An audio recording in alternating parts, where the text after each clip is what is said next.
What's up, everybody? This is Thomas with Keller Williams here in St Augustine, Florida. And if you're looking for everything you need to know about eating, working, sleeping, and what's going on here in St. Augustine's hot real estate market, then this is the channel for you. So go ahead and tap that subscribe button below, like the video, and comment if you have any additional questions about St. Augustine's hot real estate market. If you need any further assistance, go ahead and reach out to me directly, whether that's a call, text, or email, goes directly to me. And if you'd like, I have a Calendly link below where you can set up a 30-minute Zoom with me and my preferred lender. Today, we're going to cover what's going on in our hot real estate market.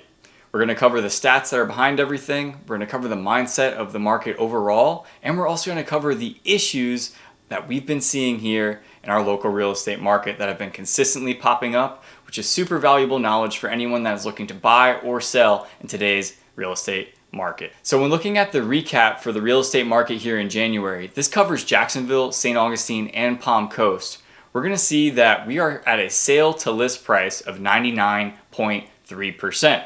So that is across the entire real estate market. That's on the high end and the low end. That is the average 99.3% sale to list price. That means that pretty much everyone is getting 100% of what they are asking for.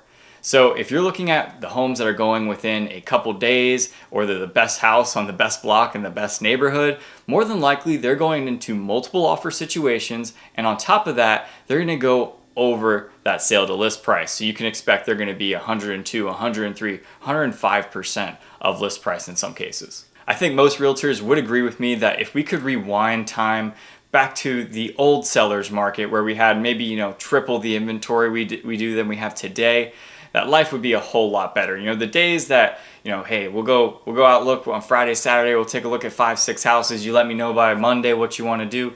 Those are just gone. Those are just not what's going on in today's market.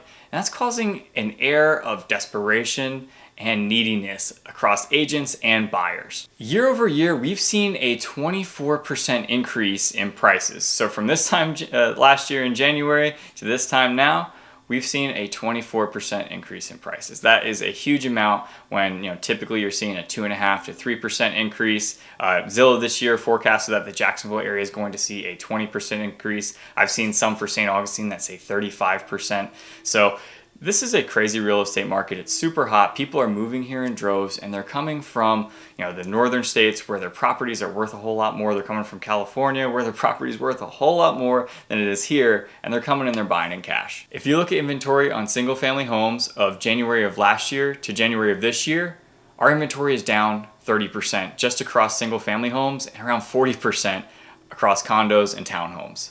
That is a huge decrease in inventory while we were already experiencing a tight inventory market. Our days on market went from 55 days at this time last year to 34 days on market.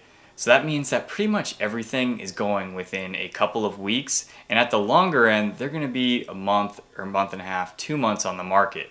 So if you're seeing a home that's on the market for over 60 days, you know that there's either something wrong with it or that they are unrealistic on their purchase price.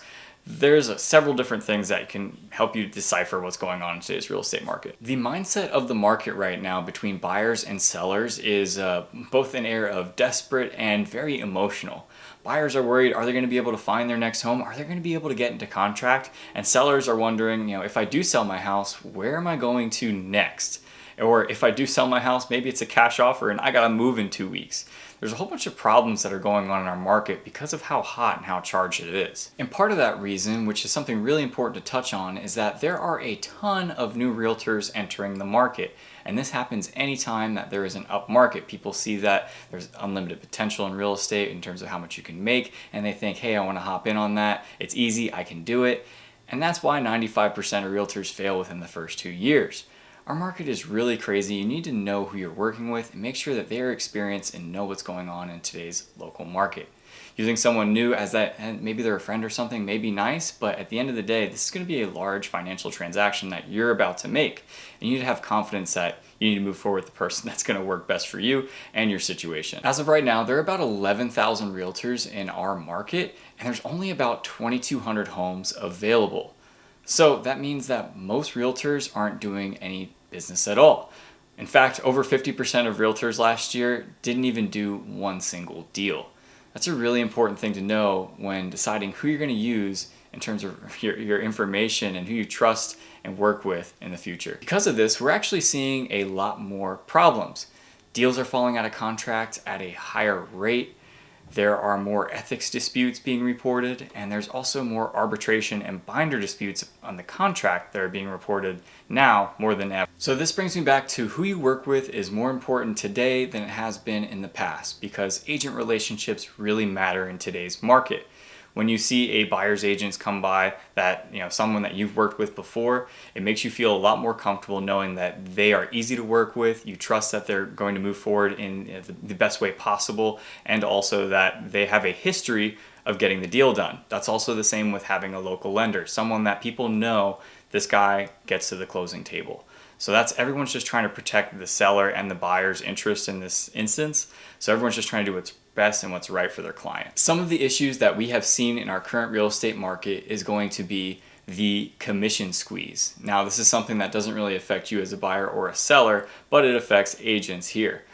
So you see sellers that are thinking, oh, you don't even need to put pictures up on a property. You can just list a property and have no problem. I'm going to put it on Zillow and list my property for sale.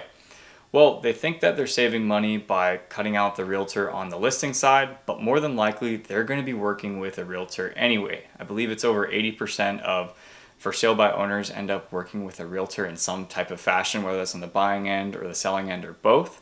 So at the end of the day, are they saving any money? That's to be seen, because on average as well, people who decide to list on their own are leaving about 11% of equity on the table. Because when you list with an agent, you tend to get 11% higher offers.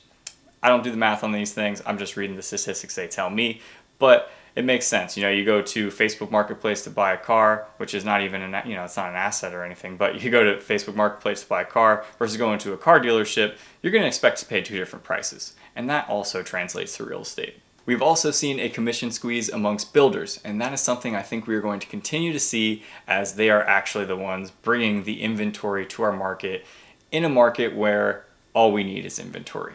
So I expect to see that continue to decrease, but it is something to be aware of when you are working with an agent, because sometimes builders not paying any commission at all. It just depends on each builder. Now, there still are builders that are offering buyer's agent commissions. Actually, most of them still are offering, but they're offering lower and lower percentages as we move forward. Years ago, builders loved agents. They'd give away flat screens and 5% commission if you bring them a buyer, but today that's typically not the case. So that is something that we are seeing in the market and changes that have been going here. You can write up the contract, you basically write the contract like this. Let's say if you're offering in a multiple offer situation, a purchase price of $400,000. And then you write an addendum, the escalatory addendum, saying that you're willing to beat any buyer by $1,000 up to a purchase price of $425,000. We've seen that a lot in our market recently, and that's how you've actually been able to win some offers, by beating people out by $1,000 in some cases. Now, what we've seen now, which has become an issue, is people leaving an escalatory addendum with no maximum. So they'll write, I'm writing an offer for $400,000 and I'll beat any offer by $1,000 with no maximum price. This is actually not a valid and legal contract at that point, because you do need to put a maximum on it. But regardless, we are seeing that in our market today, because I can just call that agent up and be like, hey, so did your buyer just want to buy this $400,000 house for $1 million? Because I got this offer over here, and maybe it's an offer from someone, an investor or something. Who knows? I have to prove the offer at the end of the day, but it's something to keep in mind. The next issue, which is becoming more and more common in our market, is going to be appraisal issues. As I said before, our market's appreciated 24% from January of last year to January of this year. So appraisals are typically several months behind. They have to use data. Appraisers are held to a different standard, a level of appraising, so they're using data that is sometimes months old and is not exactly on market with today. So we are experiencing, and we're seeing across the board, appraisals coming in lower than what the market value or what everyone feels like it should be. And that's something that just depends on each situation. Whichever appraiser goes out there is going to judge it differently by the standards they have. Also, since we are talking about appraisals, let's flip it on the reverse side. Let's say if you write an offer, and this has happened in our market, where someone's offering, on a $380,000 house, they're offering to pay $30,000 above appraisal value. Okay, well that house is $380,000. Maybe you're expecting it to come in there and then be up altogether $410,000. Well, when you write the contract like that, what if it appraises at $400,000? So then your buyer is then obligated by the contract to pay $430,000 because of the appraisal price. So that buyer would then be expected to come out of pocket $50,000 in that difference, in that instance, because of how the contract was written. So that is something to keep in mind, something that needs to be written a little bit differently and probably not that way at all when writing up a contract. The next issue we are seeing, which really isn't an issue unless you're not a cash buyer, is that we are seeing an abundance of cash offers on the table. You know, we have people moving from New York, New Jersey, California, Pennsylvania, Chicago, DC, all these places, and where real estate is worth twice as much as it is here. So when they sell their house up there, they're coming with cash in hand and they're buying a home probably bigger and nicer than what they had up north. So that is a problem for people in the market that are just leveraging mortgages, because at the end of the day, cash is king and you're competing with cash a lot of the times. Several months ago, it was 1 in 4 offers is cash, which I imagine is probably even closer to 1 out of 3 now. One issue as well, which I touched on before, is that deals are falling out of contract at a higher rate than they were before. And this is because, you know, whether the buyer's getting cold feet, or maybe the buyer didn't even see the property at all, or maybe they had an appraisal issue, we're just seeing a lot more deals fall out of contract. We have a really hot market right now, so people are feeling uneasy, so there's a lot of emotions going on into it, so you need to keep an even keel when approaching our market. The next issue we're seeing is pocket listings. Now, if you're an agent and you happen to know that this seller is looking to sell and you might have an exclusive deal with them, before even going onto the active market, you bring a buyer before it hits the active market, even while having that listing agreement there. That is a pocket listing. It's not allowed here in our market, but we do know that things happen all the time that are not allowed, that go under the radar. So the seller, that listing agent, is representing both the buyer and the seller in that instance, which is technically legal here in Florida, but because they did it off market, they had the signed listing agreement, they didn't put it on the MLS, that makes it a problem, because that means that that seller or that listing agent thinks that he had the best buyer for that property. So what's the chance that he happened to know that this person wanted to sell, and at the same time he had the best buyer who's willing to pay the most amount of money and give the seller the best deal? Out of all the buyers in our pool right now, this one person had that buyer. It's just highly unlikely. So putting it on the active market is the best way for anyone if if you're looking to sell a home that is in distress, or if you're looking to sell $1 million home, for them to get the most money, because that means that everyone has an opportunity to put an offer in on. Guys, thank you so much for watching. I hope you gained a little bit of knowledge and a little bit of insight into our hot real estate market here in St. Augustine. If you did, please do me that solid and tap that subscribe button below. Like the video and comment if you have any additional questions about what's going on here in St. Augustine. Like I've said before, we've got people reaching out to us all the time, so that's a call, a text, or an email. It goes directly to my phone. I'm the guy answering it, so that's a call, text, or email. I'm here for you. And on top of that, if you need any further assistance, I do have a Calendly link where you can schedule a 30-minute appointment with me and my preferred lender, and I have that below.